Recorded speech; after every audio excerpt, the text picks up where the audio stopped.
Hello use welcome to hit TV. నేను నరేష్. తాజా cricket updates కోసం మనం ఈరోజు క్రిక్ చాట్ విత్ వెంకటేష్ గారితో ఉన్నాం, మాట్లాడదాం. సార్ నమస్తే. సార్ నమస్తే నరేష్. సార్ ముఖ్యంగా రెగ్యులర్గా రకరకాల మ్యాచెస్ జరుగుతూ ఉంటాయి. ముఖ్యంగా చాలా మందికి ఆసక్తి ఉండేది వరల్డ్ కప్. సో ఏం చెప్తారు సార్ రాబోయే వరల్డ్ కప్ మ్యాచ్ కోసం? World cup less than 1 month దూరంలో ఉంది. February 7th స్టార్ట్ కాబోతుంది. ఇండియా డిఫెండింగ్ ఛాంపియన్ కాబట్టి ఇండియా మీద చాలా హోప్స్ ఉంటాయి. సెకండ్ థింగ్ ఏంటంటే ఇండియాలో జరుగుతుంది సార్. అంటే శ్రీలంక కూడా జాయింట్ హోస్ట్గా ఉంది. But most of the matches మనం పాకిస్తాన్తో తప్ప మిగతా మ్యాచ్లో ఇండియాలో ఆడతాం. సో హోమ్ కండిషన్స్ మనకి అనుకూలంగా ఉంటాయి. డిఫెండింగ్ ఛాంపియన్ మన టీం కూడా చాలా బాగుంది. మనం లాస్ట్ వరల్డ్ కప్ 2 ఏళ్ల క్రితం గెలిచినప్పుడు రోహిత్ శర్మ క్యాప్టెన్సీలో అప్పటి నుంచి మనం ఆల్మోస్ట్ ఒక్క సిరీస్ కూడా ఓడిపోలేదు. నాట్ ఈవెన్ చాలా తక్కువ T20 మ్యాచెస్ ఓడిపోయాం. మధ్యలో మనం ఏషియా కప్ కూడా గెలిచాము. సో మన కంటిన్యూయింగ్ ఆ ఫామ్లో మన టీం చాలా బాగుంది. ముఖ్యంగా కొత్త ప్లేయర్స్ లైక్ అభిషేక్ శర్మ, తిలక్ వర్మ లాంటి వాళ్ళు బ్రహ్మాండంగా షైన్ కావడం. సో ఓవరాల్గా మన టీం చాలా స్ట్రాంగ్గా ఉంది. గతంలో ఏంటంటే మనకి ఆల్రౌండర్స్ ఎక్కువ ఉండేవారు కాదు, బిగ్ హిట్టర్స్ ఎక్కువ ఉండేవారు కాదు. ఇప్పుడు మనకి మంచి ఫినిషర్స్ కానీ అందరూ దొరికారు. చాలామంది మంచి మంచి ప్లేయర్స్ని కూడా మన టీంలో స్థానం కల్పించలేని పరిస్థితి ఉంది. So India will definitely start as 5 favorites.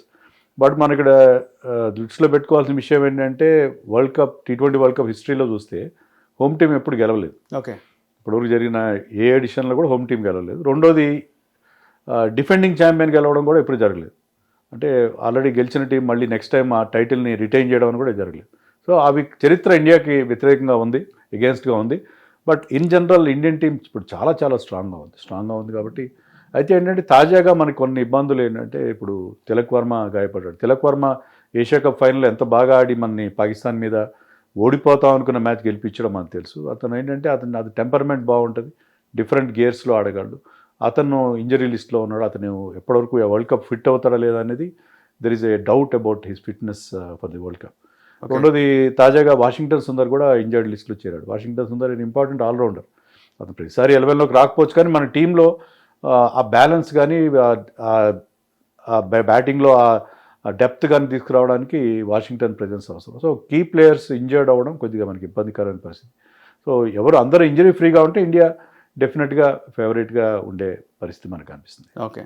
So ముఖ్యంగా చూసుకుంటే అంటే హిస్టారికల్గా ఇండియా వరల్డ్ కప్ 2007లో ఓడిపోయిన టైంలో సార్ చాలామంది బాధపడ్డారు, చాలా ఘోర ఓటమి.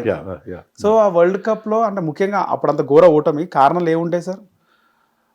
అప్పుడు అంటే గ్రిగ్ చాపెల్ కోచ్గా ఉండడం, దాంతో గ్రిగ్ చాపెల్కి సీనియర్స్కి పడకపోవడం, తర్వాత టీం చాలా బాగుంది యాక్చువల్లీ. అప్పుడు వెళ్ళినప్పుడు వీ హ్యాడ్ సచిన్ టెండూల్కర్, ద్రావిడ్ లాంటి మంచి మంచి యువరాజ్ సింగ్, ఇర్ఫాన్ పఠాన్ మంచి మంచి ప్లేయర్స్ ఉన్నారు ఆ టీంలో. కానీ somehow we could not make it. Final మనకి వెళ్ళలేకపోయాం. ఆ టోర్నమెంట్లో కనీసం గ్రూప్ స్టేజ్ దాటలేకపోయాం. సో దట్ వాస్ రియలీ అదొక. కానీ తర్వాత ఏంటంటే అదే ఇయర్లో మనం మళ్ళీ T20 వరల్డ్ కప్ గెలిచాం.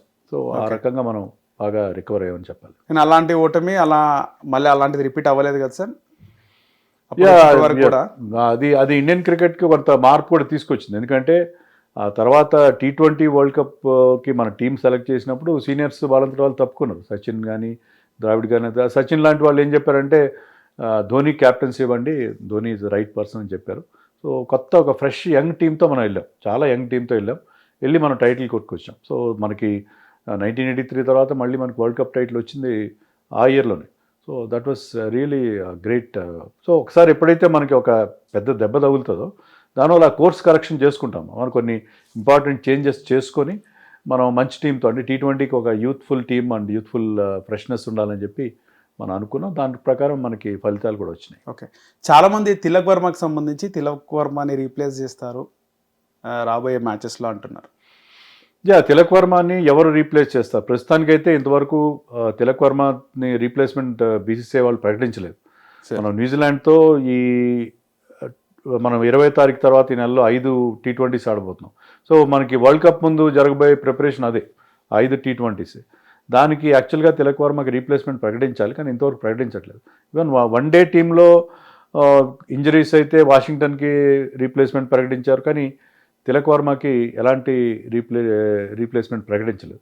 దీన్ని బట్టి ఏమర్థం అవుతుందంటే సెలెక్టర్స్ దాన్ని ఆ విషయంలో ఆలోచించట్లేదు. చాలామంది అంటే మామూలుగా సోషల్ మీడియాలో ఎమోషనల్ ఛాయిస్ ఏముంటుందంటే మన శ్రేయస్ అయ్యర్ని తీసుకోవాలి అన్నట్టుగా అంటారు. శ్రేయస్ అయ్యర్ని తీసుకోవాలి, రుతురాజ్ గైక్వాడ్ని తీసుకోవాలి, ఇలాంటి కొన్ని సోషల్ మీడియాలో అంటారు, కానీ సెలెక్టర్స్ అలాంటి డిసిషన్ తీసుకోరు. ఎందుకంటే ఓకే.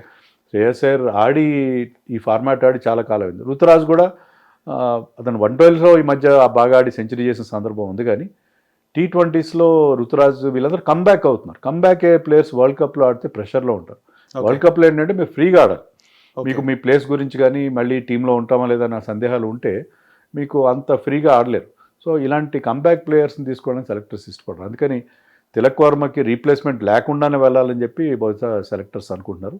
సో తిలక్ వర్మ ప్లేస్ని ఫిల్ చేయకపోవచ్చు. తిలక్ వర్మకి ఇంజరీ ఎలా ఉందంటే అతనికి ఏదో చిన్న సర్జరీ అయింది. అతనికి ఒక అర్జెంటుగా సర్జరీ చేయాల్సి వచ్చింది. It is not a serious surgery, but ఏంటంటే అతనికి ఆ రికవరీకి కనీసం 1 month పడుతుంది. సో 1 monthకి వరల్డ్ కప్ స్టార్ట్ అయిపోవచ్చు. సో అతనికి 7th January ఎప్పుడు అతనికి ఆ ఇంజరీ అయింది, సర్జరీ అయింది. సో 1 month అంటే ఆ వరల్డ్ కప్ టైంకి అతను ఇమీడియట్గా మొదటి మ్యాచ్లకు అది ఫిట్గా ఉండకపోవచ్చు. కానీ గ్రూప్ స్టేజ్లో మనం పాకిస్తాన్ మినహా మిగతా చిన్న టీమ్స్లో ఆడతాం. యుఎస్ఏతో ఆడతాం, నమీబియాతో ఆడతాం, నెదర్లాండ్స్తో ఆడతాం. అట్లీస్ట్ మనం ఫస్ట్ గ్రూప్ స్టేజ్ దాటిన తర్వాత కీలకమైన మ్యాచ్లకైనా అతన్ని తీసుకుందాము, అతనితోనే వెళ్దామని చెప్పి సెలెక్టర్స్ భావిస్తున్నట్టుగా ఉన్నారు. అందుకే ఇంతవరకు రీప్లేస్మెంట్ గురించి ఆలోచించారు. I think that is the correct strategy. ఎందుకంటే తిలక్ వర్మ లాంటి ఒక ప్లేయర్ మనకి చాలా ఇంపార్టెంట్ ప్లేయర్ అతను. ఎందుకంటే మనం శుభ్మన్ గిల్ కూడా పక్కన పెట్టాం. సో ఒక ప్లేయర్ ఎవరైనా కాస్త నిలదొక్కుని ఆడే ప్లేయర్స్ కావాలి. ఎందుకంటే అభిషేక్ శర్మ కానీ, సంజు శాంసన్ కానీ, ఆ తర్వాత వచ్చే ఆల్రౌండర్స్ కానీ, వీళ్ళందరూ they go for their shots. వాళ్ళు కొద్దిగా అగ్రెసివ్గా ఆడే ప్లేయర్స్ ఉన్నారు టీంలో. కానీ తిలక్ వర్మ ఏంటంటే కాస్త స్టడీగా ఆడగలడు. సిచ్యుయేషన్ బట్టి మనకి అవసరమైతే అతను గేర్ మార్చి టాప్ గేర్లో ఆడతాడు. లేదు 2-3 వికెట్లు పడ్డాయంటే అతను కాస్త యాంకర్ రోల్ ప్లే చేయగల ఆటగాడు. సో తిలక్ వర్మ టీంకి చాలా ఇంపార్టెంట్ ప్లేయర్.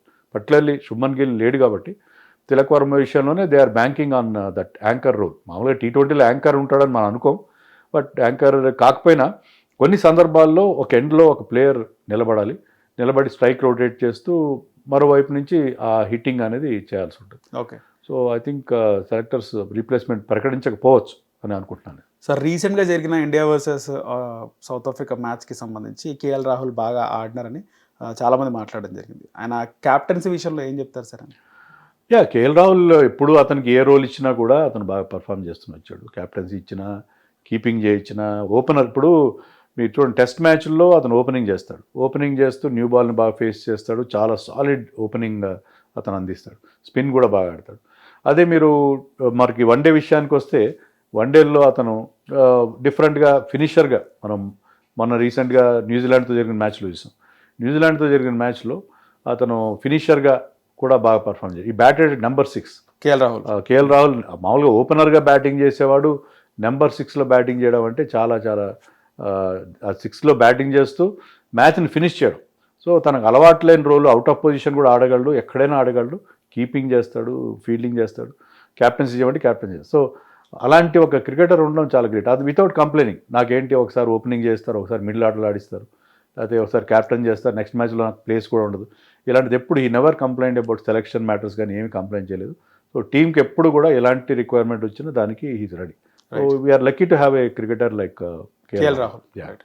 అలాగే ఇండియా వర్సెస్ న్యూజిలాండ్ సిరీస్ కోసం ఏం చెప్తారు sir? India versus New Zealand is a very very tough side Naresh. ఎందుకంటే వాళ్ళు మనం చూసాం ఫస్ట్ వన్డేలో వాళ్ళు చాలా వీక్ టీంతో వచ్చారు వాళ్ళు. ఎందుకంటే వరల్డ్ కప్ సమీపిస్తుంది కాబట్టి, T20 వరల్డ్ కప్, వాళ్ళు మెయిన్ ప్లేయర్స్కి రెస్ట్ ఇచ్చారు. కొంతమంది శాంటనర్ లాంటి వాళ్ళు ఇంకా ఇంజరీ నుంచి కోలుకుంటున్నారు. సో దాదాపు వాళ్ళు వచ్చిన టీంలో 3-4 సీనియర్స్ తప్పిస్తే చాలామంది ఇన్ఎక్స్పీరియన్స్ ప్లేయర్స్ ఉన్నారు. చాలామంది ఇండియాలో వాళ్ళకి ఆడిన అనుభవం కూడా లేదు. New Zealand conditions and Indian conditions are totally different. New Zealand బాగా చల్లగా ఉంటుంది, అక్కడ పిచెస్ వేరుగా ఉంటాయి, మన పిచెస్ వేరుగా ఉంటాయి. అయినా కూడా వాళ్ళు ఫస్ట్ వన్డేలో ఆల్మోస్ట్ మనం ఓడించినంత పని చేశారు వితౌట్ ఎనీ సీనియర్ ప్లేయర్. ఆ టీంలో ఒక్క స్టార్ ప్లేయర్ కూడా లేడు. సో వాళ్ళు ఎంత స్ట్రాంగ్ టీం, అది ఎంత బాగా ఫీల్డింగ్ చేస్తారు, ఎంత బాగా వాళ్ళు కంబ్యాక్ అవుతారు అనేది మనకి అర్థమైంది. ఒక స్టేజ్లో India when Virat Kohli and Shreyas Iyer were playing, India చాలా ఆడుతూ పాడుతూ గెలుస్తుంది, 10 ఓవర్ల తేడాలో గెలుస్తారంటే దాన్ని ఆఖరి ఓవర్ దాకా తీసుకెళ్ళారు. సో వాళ్ళు అంత బాగా వాళ్ళు they perform well as N unit. మీరు విడిగా చూస్తే, మ్యాన్ టు మ్యాన్ చూస్తే మన ప్లేయర్స్కి వాళ్ళకి చాలా, అక్కడ విరాట్ కోహ్లీ, రోహిత్ శర్మకి మ్యాచ్ అయ్యే ప్లేయర్సే ఉండరు, కనీసం కేఎల్ రాహుల్కి మ్యాచ్ అయ్యే ప్లేయర్స్ కూడా కనబడరు. కానీ ఏంటంటే వాళ్ళు అందరూ as a team they perform really well. So ఆ టీం చాలా డేంజరస్. ఈ వన్డే సిరీస్లో కానీ, వన్డేస్ తర్వాత జరగబోయే 5 మ్యాచ్లు T20 series before the world cup, అక్కడ కూడా మనకి వాళ్ళు చాలా ఝలక్ ఇచ్చే ప్రమాదం ఉంటుంది. న్యూజిలాండ్ విషయంలో ఎప్పుడు కూడా మనం చాలా జాగ్రత్తగా ఉండాలి. రైట్. అలాగే సుమన్ గిల్కి సంబంధించి ఆయన ఫిట్నెస్తో మళ్ళీ బ్యాక్ వచ్చాడంటారా సార్? యా, ఫిట్గా ఉన్నాడు అతను. అతనికి అన్ఫార్చునేట్లీ ఒక 2 ఇంజరీస్ అయినాయి. ముఖ్యంగా నెక్ ఇంజరీ ఒకటి అతను తిరగబెట్టడం, తర్వాత టో ఇంజరీ కావడం. సో ఇంజరీస్ వచ్చి అతను ఈ మధ్యకాలంలో కొద్దిగా రన్స్ కూడా అతను తగ్గినాయి.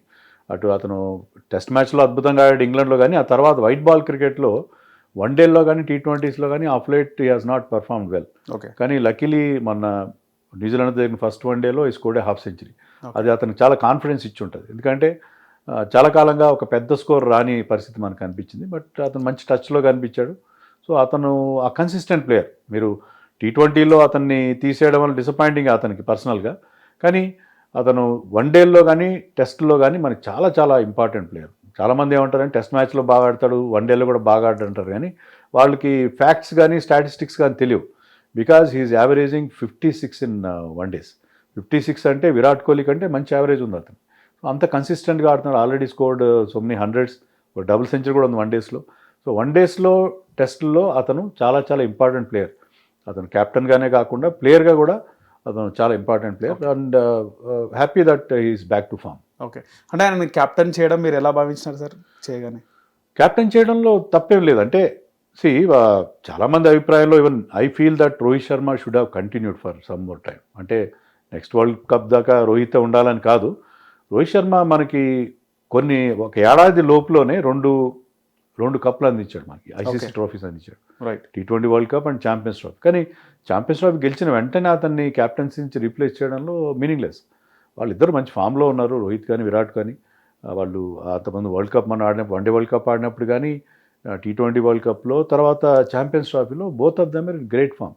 అంటే అతని నుంచి క్యాప్టెన్సీ అర్జెంటుగా లాగాల్సిన అవసరం లేదు. ఎందుకంటే one day world cup is 2 years away. So మనకి 2 ట్రోఫీలు అందించిన, మనకి లాంగ్ గ్యాప్ తర్వాత 13 ఏళ్ల తర్వాత 2 ట్రోఫీలు అందించిన క్యాప్టెన్ని మరి కొంతకాలం కంటిన్యూ చేయాల్సింది. అలా చేయకుండా అతన్ని క్యాప్టెన్సీని తీయడం అనేది చాలా అన్యాయం. శుభ్మన్ గిల్ని టెస్ట్ క్యాప్టెన్సీ చేశారు, కరెక్ట్. ఎందుకంటే రోహిత్, విరాట్ ఆ ఫార్మాట్ నుంచి రిటైర్ అయ్యారు కాబట్టి. కానీ అట్లీస్ట్ వన్డేస్లో అతన్ని మరికొంతకాలం కంటిన్యూ చేయాల్సింది. ఎందుకంటే why should he get punished? 2 ట్రోఫీలు మనకు అందించిన తర్వాత అతను ఏదో తప్పు చేసినట్టు. ఏదైనా ఒక క్యాప్టెన్ కంటిన్యూస్గా ఓడిపోతున్నాడు అంటే అతన్ని రీప్లేస్ చేసిన అర్థం. రైట్. కానీ అతన్ని క్యాప్టెన్సీ తీసేయడం మాత్రం that was a very very harsh decision. Right. Shubman Gill విషయంలో మనం అతన్ని పర్సనల్గా ఏం అనుకోవడానికి లేదు. But whatever decision that has been taken by the selectors and team management, అది కొంచెం questionable as far as one day cricket goes. Okay. Shubman Gill పైన వస్తున్న విమర్శలు మనం చూస్తున్నాం సార్. ఆయన T20 మ్యాచ్కి సంబంధించి సెలెక్ట్ చేయకపోవడం. T20 మ్యాచ్కి సెలెక్ట్ చేయడం గురించి ఎక్కువ విమర్శలు వచ్చినాయి తీసేయడం కంటే కూడా. ఎందుకంటే అతను ఫార్మాట్లో ఎప్పుడూ పెద్దగా పర్ఫామ్ చేసింది లేదు. IPLలో బాగా ఆడతాడు. ఈవెన్ లాస్ట్ IPLలో కూడా హ్యాడ్ వెరీ గుడ్ IPL. కానీ ఇంటర్నేషనల్ లెవెల్లో T20లో అతను ఎప్పుడు బాగా ఆడలేదు. సో అతన్ని బలవంతంగా టీంలో చేర్చి అతను వైస్ కెప్టెన్సీ ఇవ్వడం వల్ల టీం బ్యాలెన్స్ కూడా దెబ్బతింది. మనకి సంజు శాంసన్ అంత బాగా పర్ఫామ్ చేసి సంజు శాంసన్ని పక్కన పెట్టేశారు. లేకపోతే అతన్ని లోయర్ డౌన్ది ఆర్డర్ ఆడిస్తున్నారు, అక్కడ అతనికి కుదరలేదు. సో అతన్ని తీసుకొచ్చి పెట్టిన తర్వాత కూడా అతను మన స్ట్రైక్ రేట్ విషయంలో కానీ, స్కోర్స్ విషయంలో కానీ ఏమాత్రం ఇంప్రూవ్మెంట్ చూపించలేదు. సో లాస్ట్ మినిట్లో అతన్ని T20 టీం నుంచి తప్పించారు. But better late than never అంటారు కదా. సో ఆఖరి నిమిషంలో తప్పించినా కూడా చాలా మంచి నిర్ణయం తీసుకున్నారు అని అనుకోవాలి. దానివల్ల అతనికే నష్టం జరుగుతుంది. BCCI వాళ్ళ ఉద్దేశం ఏంటంటే అతన్ని ఒక పోస్టర్ బాయ్ ఆఫ్ ఇండియన్ క్రికెట్గా వాళ్ళు అతన్ని ఫోటో పెట్టి ఇండియన్ క్రికెట్ని మార్కెట్ చేయాలని చెప్పి BCCI వాళ్ళు భావించారు. They wanted to make him the face of Indian cricket. Okay. కానీ ఏమైందంటే అతను బలవంతంగా T20 ఫార్మాట్లో రుద్దడం వల్ల అతని మీద చాలా మీరు అన్నట్టు ట్రోలింగ్ బాగా పెరిగింది. సో ఏదైతే అతను ఒక సూపర్ స్టార్గా తయారు చేయాలని BCCI వాళ్ళు భావించారో దానికి నెగిటివ్ రిజల్ట్స్ రావడం మొదలుపెట్టి. సో అది మరీ ముదిరిపోక ముందే అలాంటి సిచ్యుయేషన్ మరీ తెగేదాకా లాక్కుండా రైట్ టైంలో వాళ్ళు రైట్ డెసిషన్ తీసుకుని T20 వరల్డ్ కప్ నుంచి అతన్ని పక్కన పెట్టి, దానివల్ల ఏంటంటే సంజు శాంసన్ మీకు ఓపెన్ చేస్తాడు. రైట్. మిడిల్ ఆర్డర్లో you can play somebody like Rinku Singh or Ishan Kishan లాంటి ఫామ్లో ఉన్న ప్లేయర్ని ఆడించుకునే అవకాశం ఉంటుంది. అలాగే శుభ్మన్ గిల్ మీరు ఓపెనింగ్ చేయిస్తే కీపర్ ఎవరిని చేయించాలి? సంజు శాంసన్ మిడిల్ ఆర్డర్లో సరిగ్గా ఆడాడు. అలాగే మిడిల్ ఆర్డర్లో బాగా జితేష్ శర్మ అంత రిలయబుల్ ప్లేయర్ కాదు. ఓకే. ధ్రువ్ జరల్ కూడా అంతే. సో దానివల్ల ఏంటంటే మీకు ఎప్పుడైతే మీ వికెట్ కీపర్ ఓపెనింగ్ చేస్తాడో, ఓపెనింగ్ రోల్లో అతను బాగా ఆడాడు, మనకి మిగతా టీం విషయంలో మనకి ఫ్లెక్సిబిలిటీ ఉంటుంది. సో ఆలస్యంగానే మంచి డెసిషన్ తీసుకున్న సెలెక్టర్స్ అని చెప్పాలి. రైట్. సుమన్ గిల్కి అంటే ఈ సిరీస్లో లాస్ట్ ఛాన్స్ అంటారా సార్ ప్రూవ్ చేసుకోవడం అని చెప్పి కొన్ని వార్తలు కూడా వస్తున్నాయి. అట్లా ఏం లేదు. మన గిల్ ఎవరికి ఏం ప్రూవ్ చేసుకోవాల్సిన అవసరం లేదు. ఓన్లీ అతను ఏమన్నా T20 విషయంలో అతని మీద క్వశ్చన్ మార్క్ ఉంది. ఇందాక నేను చెప్పినట్టు టెస్ట్ మ్యాచ్లో అతను అద్భుతంగా ఆడుతున్నాడు. ఇంగ్లాండ్ టూర్లో అయితే అతను 800 రన్స్ చేశాడు. That was wonderful performance. అలాగే అతను టెస్ట్ మ్యాచ్ వన్ డేస్కి వచ్చేసరికి నేను ఆల్రెడీ చెప్పాను అతనికి 56 యావరేజ్ ఉంది. సో అతను ఎవరికి ఏం ప్రూవ్ చేసుకోవాల్సిన అవసరం లేదు. T20స్లో కూడా అతనికి ఎప్పటికీ ఆ కోరిక ఉంటుంది. T20లో నేను లాస్ట్ మినిట్లో తీసి వైస్ కెప్టెన్గా ఉండి కూడా నేను ఆ ఫార్మాట్లో కూడా నేను మళ్ళీ ప్రూవ్ చేసుకుంటానని చెప్పి, because is a player with lot of talent. బహుశా T20 టీంలో కూడా అతను మళ్ళీ కంబ్యాక్ చేసినా కూడా ఆశ్చర్యపోవాల్సిన అవసరం లేదు. ఇవన్నీ ట్రోలింగ్ కొంతమంది క్రియేట్ చేస్తారంటారా సార్ ఈ సోషల్ మీడియా ఇన్స్టాలో ఇలా ప్లేయర్స్ పైన ట్రోలింగ్ అని రకరకాల వీడియోస్? ఒకటి నరేష్, ఇప్పుడు ఎలా అయిపోయిందంటే ఈ ట్రోలింగ్ కానీ లేకపోతే సోషల్ మీడియాలో వచ్చే ఏ ఫీలింగ్ అయినా, సోషల్ మీడియాలో ఏదైనా వైరల్ అయిందంటే అది నిజంగా వైరల్ అయిందా లేదా దాన్ని ఆ రకంగా సృష్టిస్తున్నారు. అది స్పోర్ట్సే కావచ్చు, మరే ఫీల్డ్ అయినా కావచ్చు. ఎందుకంటే ఇప్పుడు స్పోర్ట్స్లో కూడా మనం చూసుకుంటే ఈ టాప్ క్రికెటర్స్ అందరికీ ఒక పిఆర్ టీమ్స్ ఉంటాయి. ఎలా అయితే పొలిటికల్ పార్టీస్కి పిఆర్ టీమ్స్ ఉంటాయో, సెలబ్రిటీస్ వాళ్ళకి ఒక సోషల్ మీడియా యూనిట్ ఉంటుంది, ఒక పిఆర్ టీం ఉంటుంది. వాళ్ళు వాళ్ళ ప్లేయర్ని రకరకాలుగా ప్రమోట్ చేస్తారు. అలాగే ఇన్ఫ్లుయెన్సర్స్కి డబ్బులు ఇచ్చి వాళ్ళ ప్లేయర్ని ప్రమోట్ చేయించుకుంటారు. ఇలా రకరకాలుగా ఎలాగైతే ఒక ప్రోడక్ట్ని ప్రమోషన్ చేస్తారో ఆ రకంగా ప్లేయర్స్ని కూడా వాళ్ళు ప్రమోట్ చేసుకుంటున్నారు. వాళ్ళు తమను తాము ప్రమోట్ చేసుకోవడంతో పాటు తమకి ఎవరైతే రైవల్గా ఉన్నారో ఆ ప్లేయర్ మీద బురద జల్లే ప్రయత్నం కూడా చేస్తారు. సో సోషల్ మీడియాని అందుకే మనం we have to take it with a pinch of salt. Social మీడియాలో వచ్చే వార్తలు కానీ, సోషల్ మీడియాలో వచ్చే ట్రోలింగ్ కానీ, దాన్ని మనం ఆ ఫేస్ ఆఫ్ ఇట్ తీసుకోవడానికి, ఫేస్ వాల్యూలో తీసుకోవడానికి వీల్లేదు. దాన్ని మనం వేరే దాంతో క్రాస్ చెక్ చేసుకోవాలి. నిజంగా అలా ఉందా, నిజంగా అలా జరుగుతుందా, మెయిన్ స్ట్రీమ్ మీడియాలో కూడా ఇది ఉందా అనేది కూడా చూసుకోవాలి. చూసుకొని మన ఫ్యాక్ట్స్ మనమే జడ్జ్ చేసుకోవాలి. అంతే తప్ప సోషల్ మీడియాలో ఒక ప్లేయర్ని చాలా క్యారెక్టర్ అసాసినేషన్ జరుగుతూ ఉంది. చాలా సందర్భాల్లో ఒక ప్లేయర్ని పూర్తిగా డౌన్ చేయడం మనం కేఎల్ రాహుల్ విషయంలో చూసాం. కేఎల్ రాహుల్ని ఒకప్పుడు, ఎందుకంటే అతను సాఫ్ట్ టార్గెట్గా ఉండేవాడు. ప్రతిసారి అతన్ని ఏది వచ్చినా సరే కేఎల్ రాహుల్ ఉంటే మనం ఓడిపోతాం, కేఎల్ రాహుల్ టీంలో తీసేస్తే గెలుస్తాం అన్నట్టుగా రకరకాలుగా వాట్సాప్లో కానీ, అంటే కీబోర్డ్ కనబడేలా కొన్ని వీడియోస్ కూడా క్రియేట్ చేస్తారు. దాంట్లో దాన్ని అవుట్ ఆఫ్ కాంటెక్స్ట్ తీసుకొచ్చి వాళ్ళ కామెంట్లు తీసుకొచ్చి పెట్టడం. అలాగా ఒక ప్లేయర్ని ఏ రకంగా మనం ఇబ్బంది పెట్టచ్చు. ఒక పలానా ఎంపైర్ ఉంటే ఓడిపోతాం, అదొక మీమ్ క్రియేట్ చేస్తారు. పలానా ప్లేయర్ బాగా ఆడితే ఓడిపోతాం, పిచ్ బాగా ఆడితే ఓడిపోతాం. అలా ఏంటంటే కొన్ని సందర్భాలు జరుగుతాయి, కొన్ని కాకతాళీయంగా జరిగే విషయాలు ఉంటాయి. దాన్ని ఘోరంతలు కొండలు చేసి సోషల్ మీడియాలో చూపిస్తారు. దాన్ని మనం ఎప్పుడు ఫేస్ వాల్యూలు తీసుకోవడానికి వీల్లేదు. సో ఎందుకంటే నేను చెప్పినట్టుగా చాలా క్యాంపెయిన్ జరుగుతూ ఉంది. పిఆర్ టీమ్స్ అనేవి they are very very active. ఆ విషయంలో మనం ముఖ్యంగా ప్లేయర్స్ని జడ్జ్ చేయడం విషయంలో, ఒక ప్లేయర్ని విమర్శించే విషయం ముందు ఇవన్నీ కూడా దృష్టిలో పెట్టుకోవాలి. ఇప్పుడు హర్షిత్ రాణా విషయమే తీసుకోండి. హర్షిత్ రాణా కూడా విపరీతంగా ట్రోలింగ్ గురయ్యాడు. ఎందుకంటే అతను ప్యాంపర్ చేస్తున్నారు. గౌతమ్ గంభీర్ మనిషి అతను. Even somebody like Krishnamachari Srikanth, అతను ఇండియా క్యాప్టెన్ చేశాడు, చీఫ్ సెలెక్టరీ. అతను కూడా ఏమన్నా అంటే గౌతమ్ గంభీర్ ప్రతి దాంట్లో హర్షిత్ రాణా ఎలా పెడతాడు ఏంటిది అని చెప్పి చాలా రఫ్గా అతను కామెంట్ చేశాడు. ఓకే. కానీ ఇప్పుడు హర్షిత్ రాణా మొన్న న్యూజిలాండ్తో జరిగిన వన్డేలో కీలకమైన వికెట్లు తీశాడు. లాస్ట్లో ఆ చేజ్ని అతను రాహుల్తో కలిసి బాగా ఫినిష్ చేశాడు. సో ఒక ఆల్రౌండర్గా ఎదిగి వస్తున్నాడు. సో నిజంగా అతను అప్రిషియేట్ చేయాలి. ఎందుకంటే అతనికి విపరీతమైన ట్రోలింగ్ గురవుతున్నా సరే అవన్నీ కూడా పక్కన పెట్టి, అవుట్ సైడ్ నాయిస్ పక్కన పెట్టి హీ హాస్ బిన్ పర్ఫార్మింగ్. వన్డేల్లో కానీ T20లో బాగా పర్ఫామ్ చేస్తున్నాడు. మనకు కావాల్సినది అదే కదా. మనం కోరుకునేది ఏంటంటే ఒక ఫాస్ట్ బౌలర్, బ్యాటింగ్ కూడా బాగా చేయగలగాలి. అతనికి అన్నీ ఉన్నాయి. అతని దగ్గర పేస్ ఉంది, మంచి హైట్ ఉంది, and is very strongly built. So అతను న్యూ బాల్తో బౌలింగ్ వేస్తాడు, ఓల్డ్ బాల్తో కూడా బౌలింగ్ వేస్తాడు. మంచి స్లోయర్ వన్స్ ఉన్నాయి అతని దగ్గర. డెత్లో కూడా మంచి బౌలింగ్ వేయగలడు, బ్యాటింగ్ కూడా బాగా చేస్తున్నాడు. సో ఒక ఆల్రౌండర్గా అతను ఎదిగి వస్తున్నాడు. ట్రోలింగ్ చేస్తుంటే నిజంగా అదంతా తట్టుకొని అతను రావడం అనేది నిజంగా it's a great thing. Right. నిజంగా గౌతమ్ గంభీర్ ఇంకా ఆ విధంగా జలాయిస్తున్నాడా సార్? అంటే ఆయన అనుకున్నది జరగాల సెలక్షన్లో కానీ, ఆయన అనుకున్న వాళ్ళే జరగబోయే మ్యాచెస్లో ఉండాలా? ఇది కూడా మనం ఏంటంటే అంతా గౌతమ్ గంభీరే అతను ఒక డిక్టేటర్గా మారిపోయాడు, అతని మాట శాసనం అయిపోయిందని మనం అనుకోవడానికి కూడా లేదు. యాక్చువల్గా ఏంటంటే అతనికి మామూలు కంటే ఎక్కువ పవర్స్ ఉన్న మాట అయితే ఒక వాస్తవం. ఎందుకంటే ఇప్పుడు బీసీసీఐలో మనం చూస్తే బీసీసీఐ అధ్యక్షుడిగా మిథున్ మన్హాస్ అనే ఒక క్యాండిడేట్ పెట్టి మిథున్ మన్హాస్ ఒక్క ఇంటర్నేషనల్ మ్యాచ్ కూడా ఆడలేదు. ఓకే. మీరు అతని ఫోటో చూపిస్తే కూడా మన క్రికెట్ ఫ్యాన్స్లో 90% people will not recognize him. So అలాంటి క్యాండిడేట్ ఏంటంటే ఒక డమ్మీని తీసుకొచ్చి బీసీసీఐ ప్రెసిడెంట్ కూర్చోబెట్టారు. బీసీసీఐ ప్రెసిడెంట్ గతంలో కూడా నాన్ క్రికెటర్స్ ఉన్నారు, ఓకే, కానీ వాళ్ళు ఏంటి అడ్మినిస్ట్రేటర్స్, అంటే వాళ్ళు బిజినెస్ పరంగా కానీ లేకపోతే క్రికెట్ అడ్మినిస్ట్రేషన్లో కానీ బాగా పండినవాడు. సో వాళ్ళకి ఆ క్రికెట్ అడ్మినిస్ట్రేషన్ బాగా తెలుసు. ఇతను కూడా జమ్మూ కాశ్మీర్ అలాంటి టీమ్స్ కొంత చేశాడు, కానీ he's not a big figure. BCCI president అంటే ఒక స్టేచర్ ఉండాలి, అలాంటి వాళ్ళు లేరు. సో దానివల్ల ఏమవుతుందంటే జైషా ఐసీసీ ప్రెసిడెంట్గా ఉన్నప్పటికీ Jay Shah is running the show BCCI విషయం. ఇప్పుడు ఎప్పుడైతే అతను ఐసీసీ లాంటి, మీరు యునైటెడ్ నేషన్స్కి వెళ్ళిన తర్వాత మీరు మీ దేశాధ్యక్షుడికి ఉంటానంటే కుదరదు కదా.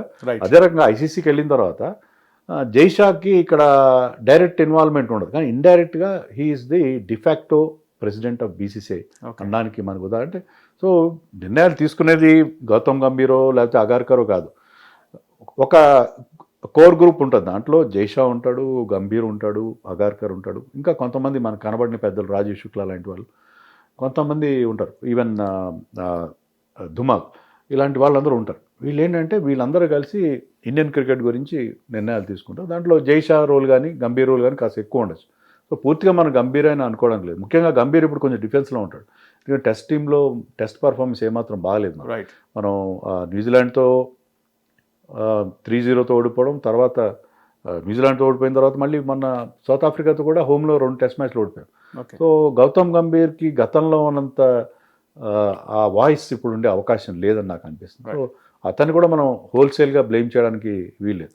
ఒకటేంటంటే అతను తీసుకునే నిర్ణయాలు, అతను కానీ అసలు టీం పరంగా తీసుకునే నిర్ణయాలు కానీ ఇప్పటికి కొన్ని డౌట్ఫుల్గానే మనకి కనిపిస్తూనే ఉన్నాయి. Right sir. అలాగే శ్రేయస్ అయ్యర్ ఇంజరీ తర్వాత మళ్ళీ వైస్ కెప్టెన్గా ఆయన ఫామ్ ఎలా ఉందంటారు సార్? చాలా బాగుంది, చాలా బాగుంది. ఎందుకంటే మీరు 3 నెలలు ఆల్మోస్ట్ 3 months తర్వాత శ్రేయస్ అయ్యర్ స్టేజింగ్ కమ్బ్యాక్. అయినా కూడా అతను డొమెస్టిక్లో ఆడిన 2 మ్యాచ్ల్లో విజయ్ హజారాలో రన్స్ కొట్టాడు. అలాగే ఇంటర్నేషనల్ క్రికెట్కి వచ్చి రావడంతోనే has played an important innings. అతను 50 కంప్లీట్ చేయలేదు, రాంగ్ టైంలో అవుట్ అయ్యాడు. అది జరుగుతుంది ఈ వైట్ బాల్ క్రికెట్లో, కొన్నిసార్లు you have to take some chances.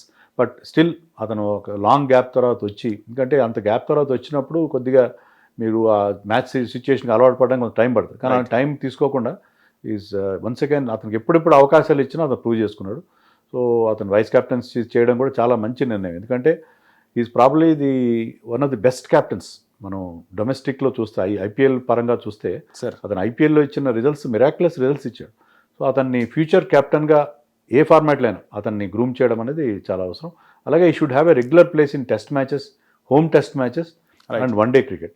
T20లో కూడా అతను ఏదో ఒక పాయింట్లో వరల్డ్ కప్ తర్వాత మళ్ళీ కంబ్యాక్ అవుతాడని నేను ఎక్స్పెక్ట్ చేస్తాను, ఎందుకంటే అది స్పిన్ బాగా ఆడతాడు.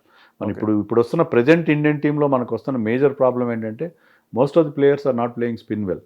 బట్ శ్రేయస్ అయ్యర్కి ఉన్న యూఎస్పీ ఏంటంటే he play spin very well.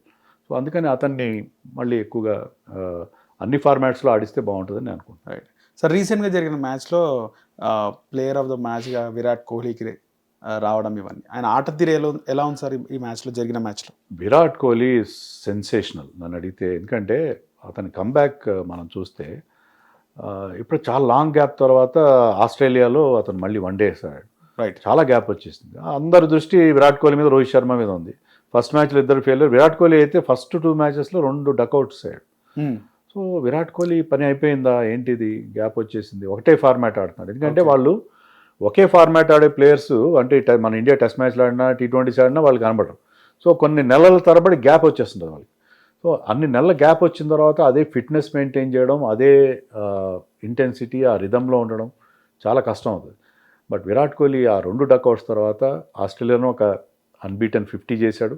ఆ తర్వాత హీ నెవర్ లుక్ బ్యాక్. అతను డొమెస్టిక్లో ఆడినా లేకపోతే ఇంటర్నేషనల్ ఆడినా ఎంత బాగా ఆడుతున్నాడంటే, మనకి Virat Kohli's best year was 2016. Okay, 2016లో ఎలా ఆడుతున్నాడో 2026లో కూడా అలాగే ఆడుతున్నాడు. సో అతని బెస్ట్ ఇయర్ మళ్ళీ కనిపిస్తుంది. అతని ఫిట్నెస్ కానీ, అతను రన్నింగ్ బిట్వీన్ ది వికెట్స్ చూసినా, అతను కొట్టే షాట్స్, అతని టైమింగ్ చూసినా, అతని రేంజ్ ఆఫ్ షాట్స్ చూసినా, అతని ఇంటెన్సిటీ, హంగర్, ముఖ్యంగా ఇప్పుడు 35 ఏళ్ళు దాటిన తర్వాత, ఇంత క్రికెట్ ఆడిన తర్వాత ఆ హంగర్ తగ్గిపోతుంది. అంత పరుగుల దాహం అనేది ఉండదు, కానీ ఇప్పటికీ అతనికి ఆ హంగర్ ఉంది అతని దగ్గర. ఫిట్నెస్ కూడా అలాగే ఉంది. ఫిట్నెస్ విషయంలో విరాట్ కోహ్లీ మిగతా కుర్రాళ్ళందరికీ ఆదర్శం. కుర్రాళ్ళు అతను అంత వేగంగా పరిగెత్తలేరు వికెట్స్ మధ్య. సో ఆ ఫిట్నెస్ మెయింటైన్ చేయడం కానీ, ఆ ఇంటెన్సిటీ మెయింటైన్ చేయడం, అతను అంటే అతను కానీ రోహిత్ శర్మ కూడా last lot of weight. Okay. వాళ్ళకి ఇద్దరు కూడా చాలా పట్టుదలగా ఉన్నారు. అర్థమవుతున్న విషయం అండి, వాళ్ళు డొమెస్టిక్ కూడా ఆడుతున్నారంటే వాళ్ళు 2027 వరల్డ్ కప్ మేము ఆడి తీరాలి, ఆడతాము, అంతవరకు మేము కంటిన్యూ అవుతాం. సెలెక్టర్స్ దానికి విల్లింగ్గా లేరు. ఓకే. ఇందాక మనం అనుకున్న టీమ్ మేనేజ్మెంట్ ఎవరైతే ఉన్నారో పెద్దలు, వాళ్ళైతే వీళ్ళ వ్యతిరేకంగా ఉన్నారు. కానీ ఏంటంటే వీళ్ళు పర్ఫామ్ చేస్తుండగా వీళ్ళని ఎవ్వరూ పక్కన పెట్టలేరు. So they are very very keen to play the next ODI world cup. దానికి బ్రహ్మాండమైన ప్రిపరేషన్ చేస్తున్నారు వాళ్ళు, మెంటల్గా ఫిజికల్గా కూడా చాలా హోంవర్క్ చేస్తున్నారు వాళ్ళు. And India needs them also.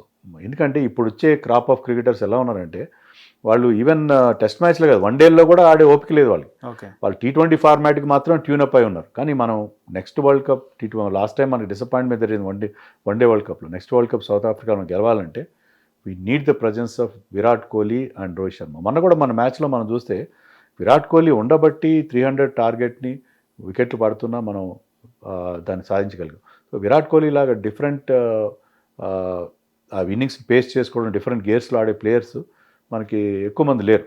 So Virat Kohli ముఖ్యంగా చేజ్ సిచ్యుయేషన్లో he's number 1 not only in India, in the world even now. Okay sir, Washington సుందర్కి సంబంధించి ఇంజురీ తర్వాత ఆయన ప్లేస్లో ఆయుష్ తీసుకుంటున్నారు అని, ఆయన ఆట తీరు ఎలా ఉండబోతుంది అంటారు, ఏమంటారు? ఇది అంటే ఇవి ఏంటంటే అది టెంపరీ అరేంజ్మెంట్. లాస్ట్ టైం కూడా ఇలాగ ఇంజరీ షాబాజ్ అహ్మద్ని తీసుకున్నారు. సార్ అతనికి ఏం అవకాశంలో టీంతో పెట్టుకుంటారు. ఆయుష్ బదని 11లోకి బ్రేక్ అవుతాడా లేదా అనేది నాకైతే నమ్మకం లేదు. ఎందుకంటే నితీష్ రెడ్డి ఆల్రెడీ టీంలో ఉన్నాడు. సో నితీష్ రెడ్డిని నెక్స్ట్ మ్యాచ్లో ఆడించుకునే అవకాశం మనకి కనిపిస్తుంది. ఆయుష్ బదని కూడా అవకాశం, ఎందుకంటే అతను ఇటీవల కాలంలో డొమెస్టిక్లో బాగా పర్ఫామ్ చేస్తున్నాడు. ఐపీఎల్లో కానీ డొమెస్టిక్లో కానీ ఎప్పుడు అతను చాలా టాలెంటెడ్ ప్లేయర్. ఎక్కడైనా lower done the order batting చేస్తాడు. అండ్ ఈ can be a very good off spinner also. New Zealand టీంలో ఎక్కువ మంది లెఫ్ట్ హ్యాండర్స్ ఉన్నారు కాబట్టి అతన్ని లైక్ ఫర్ లైక్గా ఆయుష్ బదని తీసుకున్నారు. యాక్చువల్గా నన్ను అడిగితే దేవదత్ పడిక్కల్ని తీసుకో. Devdutt Padikkal is in terrific form. డొమెస్టిక్లో చాలా అద్భుతంగా చేస్తున్నారు. కానీ ఏంటంటే మనకి team needed and allrounder to replace off spinning allrounder. So అదే లైక్ ఫర్ లైక్గా అతన్ని తీసుకోవడం జరిగింది. ఇది టెంపరీ అరేంజ్మెంట్. ఆయుష్ బదిని కూడా డిజర్వింగ్, ఎందుకంటే ఇటీవల కాలంలో డొమెస్టిక్లో బాగా పర్ఫామ్ చేస్తున్నారు. సో డొమెస్టిక్ పర్ఫార్మెన్స్ని రివార్డ్ చేయడంలో మనకి ఎలాంటి అభ్యంతరం ఉండాల్సిన అవసరం లేదు. ఓకే సార్, రాబోయే T20 వరల్డ్ కప్ సంబంధించి ఇంకా ఏ విధమైన చేంజెస్ ఉండబోతాయి అంటారు? 31st దాకా, జనవరి 31st దాకా మీరు స్క్వాడ్లో చేంజెస్ చేసుకోవచ్చు, కానీ చేంజ్ చేయాల్సిన అవసరం ఏం లేదు. మనం ఇందాక ముందు అనుకున్నట్టుగానే తిలక్ వర్మ రికవరీ బాగా ఉందా లేదా అనేది తెలిసిపోతుంది మనకి 31st వరకు. అతను ఏ రకంగా రికవర్ అవుతున్నాడు, ఎప్పటికీ అందుబాటులోకి వస్తాడని తెలుస్తుంది. అలాగే వాషింగ్టన్ సుందర్ విషయంలో కూడా మనకి అతని ఇంజరీ అంత సీరియస్ కాకపోవచ్చు. సో వాళ్ళ ఇంజరీ స్టేటస్ని బట్టి మనం చేసుకోవాలి అంతే తప్ప, ఇంజరీ పరంగా తప్ప వేరే రకంగా మనం ప్లేయర్స్ని రీప్లేస్ చేయాల్సిన అవసరం లేదు. ఎందుకంటే T20 వరల్డ్ కప్ మనం సెలెక్ట్ చేసిన టీం చాలా అంటే చాలా బాగుంది దాంట్లో. ఎందుకంటే ఎప్పుడైతే శుభ్మన్ గిల్ని పక్కన పెట్టారో మన టీం బ్యాలెన్స్ అంతా కూడా పర్ఫెక్ట్గా సెట్ అయింది. సో అలాంటి టీం రింకు సింగ్ కూడా టీంలోకి తీసుకొచ్చారు. రింకు సింగ్, ఇషాన్ కిషన్ ఎవరైతే బాగా పర్ఫామ్ చేస్తున్నారో వాళ్ళిద్దరిని టీంలోకి తీసుకొచ్చారు. మనకి అటు లెఫ్ట్ హ్యాండర్స్ చాలామంది ఉన్నారు, మంచి బిగ్ హిట్టర్స్ ఉన్నారు, ఫినిషర్స్ ఉన్నారు. సో టీం చాలా బాగుంది. సో మార్పుల విషయంలో మనం ఎలాంటి ఆలోచన అవసరం లేదు. మన ప్లేయర్స్ని ఏంటంటే వాళ్ళని ఫిట్గా ఉంచి వాళ్ళ వర్క్లోడ్ మేనేజ్ చేసి, ఇప్పుడు జరగబోయే T20 సిరీస్లో కూడా బుమ్రా కానీ హార్దిక్ పాండ్యా కానీ 5 మ్యాచ్ల సిరీస్ 5 మ్యాచ్లు ఆడించకుండా, ఎందుకంటే వాళ్ళు ఇంజరీ ప్రోన్ కాబట్టి వాళ్ళు కొన్ని మ్యాచ్లు రెస్ట్ ఇచ్చి ఇంజరీస్ ప్రమాదం లేకుండా మనం ఇదే టీంతో కనుక వెళ్ళగలిగితే I think India can retain the title. Sir అలాగే సూర్యకుమార్ యాదవ్ కోసం ఏం చెప్తారు sir? Suryakumar Yadav T20 world cup లోపల ఫామ్లోకి రావాలి. అతను ఇప్పటికీ డొమెస్టిక్లో కూడా ఆడుతున్నాడు. డొమెస్టిక్లో పర్ఫామ్ చేయాలి. తర్వాత he has to perform in the T20 series against New Zealand. ఇక్కడ చాలా లాంగ్ గ్యాప్ నుంచి అతను ఫామ్లో లేడు. సో అతను కనుక ఫామ్లోకి రాకపోతే వరల్డ్ కప్కి అతను క్యాప్టెన్, దాంట్లో డౌటే లేదు. కానీ క్యాప్టెన్ ఫామ్లో ఉండాలి. కానీ కనీసం సెంచరీ చేయాల్సిన అవసరం లేదు. అట్లీస్ట్ 30s 40s రెగ్యులర్గా చేయగలిగితే దానికి అతను has to fine form against New Zealand. 5 మ్యాచ్లు అతనికి టైం ఉంది. 5 మ్యాచ్లో ఫామ్లోకి వస్తే చాలా బాగుంటుంది. మీరు అనొచ్చు న్యూజిలాండ్ మన వరల్డ్ కప్లో కూడా మనం చిన్న టీమ్స్ నమీబియాతో అట్లా ఆడుతున్నాం కదా, కరెక్టే. కానీ వరల్డ్ కప్ లోపల has to come back to form. ఎందుకంటే క్యాప్టెన్ ఫామ్లో లేకపోతే డ్రెస్సింగ్ రూమ్ అట్మాస్ఫియర్ అంతా బాగుంటుంది, టెన్షన్ ఉంటుంది. So has to come to form before world cup. Right. అలాగే అక్షర్ పటేల్ గురించి ఏం చెప్తారు sir? Akshar Patel is wonderful performer. Akshar Patel కూడా ఇంజరీ అయినట్టుగా ఉంది, but Akshar Patel is very good performer. Akshar Patel గురించి మనం పెద్ద వరి అవ్వాల్సిన అవసరం లేదు. Is very good. ఎందుకంటే లాస్ట్ వరల్డ్ కప్లో మనం T20 వరల్డ్ గెలవడంలో Axar Patel played a crucial role. ఎందుకంటే అతను ఎక్కడైనా బ్యాటింగ్ చేయగలడు, బౌలింగ్లో కూడా he can bowl in the power play, he can bowl in the death, ఎక్కడైనా బౌలింగ్ చేయగల bowler. So is an asset to the team, no doubt. Sir ముఖ్యంగా మీరు బీసీసీఐ కోసం మాట్లాడినారు. మన తెలుగు స్టేట్స్ నుంచి ప్రాతినిధ్యం ఎందుకు పెద్దగా ఉండదు అంటే ఏం చెప్తారు? లేదంటే వాళ్ళు ఏదో మన ప్లేయర్స్ని తొక్కిపెడతారని కాదు, మంచి టాలెంట్ రావట్లేదు. ఓకే. బట్ రీసెంట్గా అమన్ రావు అనే ప్లేయర్, కరీంనగర్ చెందిన ప్లేయర్, విజయ్ హజార్లో డబుల్ సెంచరీ చేశాడు, చాలా క్విక్గా డబుల్ సెంచరీ చేశాడు. సో టాలెంట్ కూడా వస్తుంది, చాలా మంచి టాలెంట్ మనకి ఎమర్జ్ అవుతూ ఉంది. ఈవెన్ విజయ్ హజారే ముందు ముస్టాక్ అలీలో కూడా ఆంధ్ర టీం కానీ హైదరాబాద్ టీం కానీ బాగానే పర్ఫామ్ చేశారు. సో చాలా నేరోగా వాళ్ళు ఫైనల్ మిస్ అయ్యారు. సో ఐ థింక్ టాలెంట్ని ఎవరు ఆపలేరు, ఒక 2 చోట్ల కొన్ని ప్రాబ్లమ్స్ ఉన్నాయి, సెలక్షన్ విషయంలో ప్రాబ్లమ్స్ ఉన్నాయి. Okay. But still I think talent ఎవరిని ప్రత్యేకంగా పక్కన పెట్టింది అయితే ఏమీ లేదు, బట్ పర్ఫామ్ చేయాలి. అమన్ రావు డబుల్ సెంచరీ చేయడంతో అతను మొత్తం దేశంలో అందరి దృష్టిని ఆకర్షించాడు. అలాగే you have to perform well to get selectors not. Already Tilak Varma ఆ విధంగానే వచ్చాడు, సిరాజ్ని ఎవరు ఆపలేకపోతే, సిరాజ్, తిలక్ వర్మ లాంటి వాళ్ళు they are performing, Nitish Reddy వీళ్ళందరూ కూడా they are performing and they are regularly finding place in Indian team. So అంతేగాని మన తెలుగు రాష్ట్రాల నుంచి ప్లేయర్స్ని పక్కన పెడుతున్నారని ఎమోషనల్గా సోషల్ మీడియాలో వచ్చే మాటలు తప్పిస్తే మరేమి కాదు. ఓకే. అంటే ముఖ్యంగా పొలిటీషియన్స్ మనం చూస్తుంటాం, అమిత్ షా కొడుకు, పెద్ద పెద్ద పొలిటీషియన్స్ కొడుకులు అందరూ ఆధిపత్యం చెలాయిస్తుంటారు బీసీసీఐలో అని చెప్పి.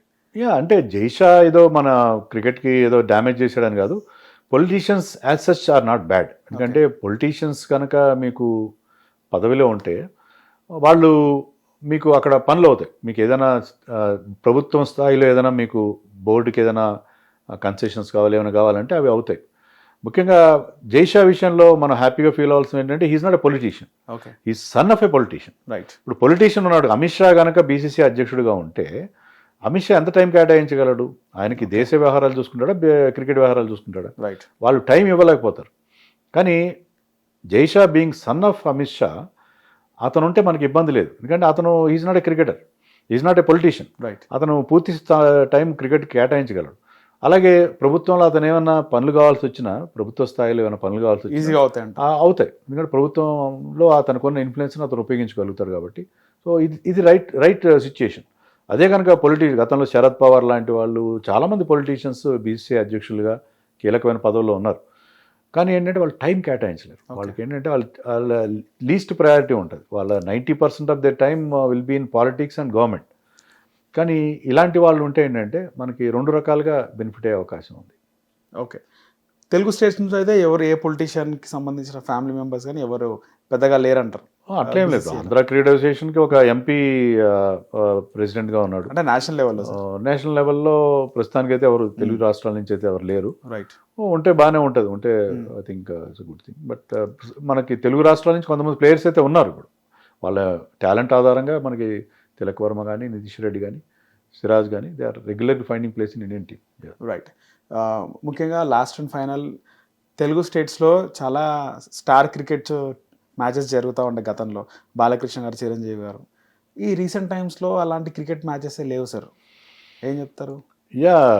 నేను కూడా చాలా సంవత్సరాలు సెలబ్రిటీ క్రికెట్ కామెంటరీ చేశాను. రైట్. దానికి ఏంటంటే ఒకప్పుడు చాలా ఉత్సాహంగా చూసేవారు. అవును సార్. పోను దాని నావెల్టీ ఫ్యాక్టర్ అనేది తగ్గిపోయింది. యాక్చువల్లీ వాళ్ళు క్రికెట్ కూడా చాలా బాగా ఆడుతున్నారు. ఇప్పుడు కొత్తగా వచ్చే కుర్రాళ్ళు, even young crop like Roshan కానీ, అఖిల్ కానీ, they are all very good cricketers. పాతకాలం ప్లేయర్స్ అయితే అంత ఇప్పుడు వీళ్ళు క్రికెట్లో కూడా బాగా మంచి టాలెంట్ ఉన్న వాళ్ళు ఆడుతున్నారు. రీసెంట్గా కూడా ఐ థింక్ కొత్తగా ఏదో ఒక ఫిలిం స్టార్స్ అండ్ కొంతమంది సెలబ్రిటీస్తో కలిపి ఒక లీగ్ ఏదో ఫామ్ చేస్తున్నారు. ఇవి ఏంటంటే వాటికి ఖర్చు ఎక్కువ అవుతుంది, రిటర్న్స్ తక్కువ ఉంటాయి. సో మీకు ఏంటంటే టెలివిజన్ రెవెన్యూ చాలా ఇంపార్టెంట్. దానికి ఏంటంటే టెలివిజన్ రైట్స్ కనుక పెద్ద ఎత్తున వస్తే అలాంటి గేమ్స్ జరుగుతాయి. మీకు వచ్చే గేట్ కలెక్షన్ వాటి మీద కంటే కూడా టెలివిజన్లో ప్రసారాలు అనేది చాలా ఇంపార్టెంట్. దాంట్లో వచ్చే యాడ్ రెవెన్యూ ఇవన్నీ ఆ ఎకనామిక్స్ వర్కౌట్ అయితే ఇలాంటి లీగ్స్ కూడా జరుగుతాయి. కానీ ఇప్పుడు ఏమవుతుందంటే మీకు బోల్డ్ అన్ని ప్రపంచవ్యాప్తంగా లీగ్స్ జరుగుతుంది. టీవీ బట్ క్రికెట్ ఫ్యాన్స్ ఏం చూస్తారు? ఇండియాలో WPL చూడకపోతే SA20 చూస్తారు, ILT20 చూస్తారు, బిగ్ బ్యాష్ చూస్తారు, ఏ మ్యాచ్ జరిగితే అది చూస్తారు, ఏది చూస్తే అది చూస్తారు. మీకు everything is available on TV, లేకపోతే మీకు హాట్స్టార్లోనే అక్కడ అన్ని మ్యాచ్లు అవైలబుల్ ఉంటాయి. కాబట్టి ఫిలిం స్టార్స్ మ్యాచ్లు చూడాలి అంటే అక్కడ మంచి స్టార్ ప్రెజెన్స్ ఉండాలి. తర్వాత వాళ్ళు ఆ మ్యాచ్లు కూడా ఆ క్వాలిటీ కూడా బాగుండాలి. ఓకే. సో అవన్నీ కుదరడం అనేది కొంచెం కష్టంగా ఉంది. So I think the expenditure is more and returns are less. అందువల్ల ఆ క్రికెట్ కాస్త తగ్గినట్టుగా ఉంది, ఆదాయం తగ్గినట్టుగా. సో రాబోయే T20 వరల్డ్ కప్కి సంబంధించి ఇక ఫ్యాన్స్ అందరూ ఇయర్లీ వెయిటింగ్ ఉంటారా సార్ మ్యాచ్ సిరీస్ మొత్తం చూడడానికి? యా, T20 అంటే ఇప్పుడు ఒకటైపోయింది నరేష్. ఏంటంటే every year we are having an one world cup. Right. ప్రతి ఏడాది ఇప్పుడు 24లో మనకి 23లో మనకి వన్ డే వరల్డ్ కప్ జరిగింది. 24లో again we had T20 world cup. Okay. 25లో మనకి ఛాంపియన్స్ ట్రోఫీ జరిగింది. ఓకే. 26లో one day world cup, T20 world cup. Right. So every year మనకు ఒక వరల్డ్ ఈవెంట్ జరుగుతుంటే దానివల్ల మనకి సప్లై డిమాండ్ ఫ్యాక్టర్, సప్లై ఎక్కువైపోయింది. ఓకే. కాబట్టి అంత ఉత్సాహం, అంత బజ్ ఉండకపోవచ్చు. But T20 is always great format. అది కాక T20 వరల్డ్ కప్లో ఇంకొక ప్రాబ్లం ఏంటంటే చిన్న చిన్న టీమ్స్ చాలా ఉన్నాయి. ఏదో గేమ్ని గ్లోబలైజ్ చేయాలని చెప్పి చిన్న చిన్న టీమ్స్, చాలా teams, Namibia, Nepal also is playing. So ఇలాంటి టీమ్స్ అన్ని ఆడుతున్నాయి కూడా ఆ మ్యాచ్లు ఎంతమంది చూస్తారు? ముఖ్యంగా when Namibia is playing Netherlands, who will watch? Right. So ఇలాంటి కొంత డైల్యూట్ అవుతుంది. మంది ఎక్కువైతే మజ్జిగ పల్స్ అన్నట్టుగా ఓకే, అదొక ఫ్యాక్టర్ ఉంటుంది. సో వరల్డ్ కప్స్ కూడా మనకి ఆ గ్యాప్ ఎక్కువ ఉంటే బాగుంటుంది. So every year having a world cup means దానికి ఉండే నావల్టీ ఫ్యాక్టర్, దానికి ఉండే సిగ్నిఫికెన్స్ కూడా తగ్గిపోతుంది. హిట్ టీవీ యాప్, ఇందులో short news, live news, entertainment shows, movies, digital magazines తో పాటు మీ జిల్లా వార్తలను కూడా ఫ్రీగా చూడొచ్చు. ఇంకెందుకు ఆలస్యం, వెంటనే హిట్ టీవీ యాప్ ని డౌన్లోడ్ చేసుకుని ఫ్రీగా ఎంటర్టైన్మెంట్ పొందండి. Hit TV app. Hit TV app. Please download hit TV app. Hit TV యాప్ని ఫ్రీగా డౌన్లోడ్ చేసుకొని ఎంజాయ్ చేయండి. మీకు నచ్చిన ఎంటర్టైన్మెంట్ కోసం హిట్ టీవీ యాప్ ని ఫ్రీగా డౌన్లోడ్ చేసుకుని ఎంజాయ్ చేయండి. హిట్ టీవీ యాప్ని డౌన్లోడ్ చేసుకుని ఆస్వాదించండి, ఆశీర్వదించండి. ఇంతమంది సెలబ్రిటీలు హిట్ టీవీ యాప్ ని డౌన్లోడ్ చేసుకోండి అని చెప్తున్నారంటే ఎంత మంచి యాప్ ఆలోచించండి. అమెరికా అమెరికా అమెరికా అమెరికాలో చదవాలనుకునే వాళ్ళకి విశ్వసనీయమైన పేరు మన శౌర్య కన్సల్టెన్సీ. UK లో 1 year masters, UK లో 1 year masters, 2 years work permit up to 5 years visa. Contact Saurya Consultancy. Contact 89851 89851.